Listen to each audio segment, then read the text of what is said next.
Alam mo ba kung paano sabihin sa Korean ang habang kumakain nanonood ako ng TV? Ang ginagamit diyan ay ang "으면서". Ito ay grammar pattern na ginagamit kapag may dalawang aksyon na nangyayaring sabay. Parang sa English ito yung while doing something, dot, dot, dot. So, paano nga ba ito gamitin sa singnim? Kunin mo lang ang verb stem, tapos idagdag mo ang "으면서". Halimbawa, ang verb na mokta kumakain. Ang stem ay mok. Kapag nilagyan natin ng umyonso, magiging 먹으면서. Ibig sabihin habang kumakain. Bakit nga ba umyonso? Pansin nyo yung last letter ay consonant, yung kiat sound, di ba?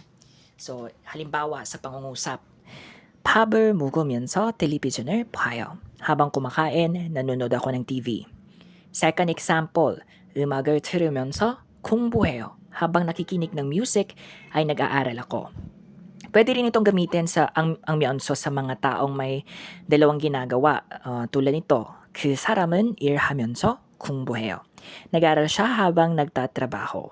Dito myeonso na ang ginagamit dahil nga vowel naman ang last letter. Ganyan lang siya kasimple. Practice mo na 'to at gamitin mo sa daily Korean mo. Like at follow para sa mas maraming Korean grammar lessons in Filipino. Ito po si Oben Nim, ang iyong Filipino sonsengnim. Annyeong keseyo.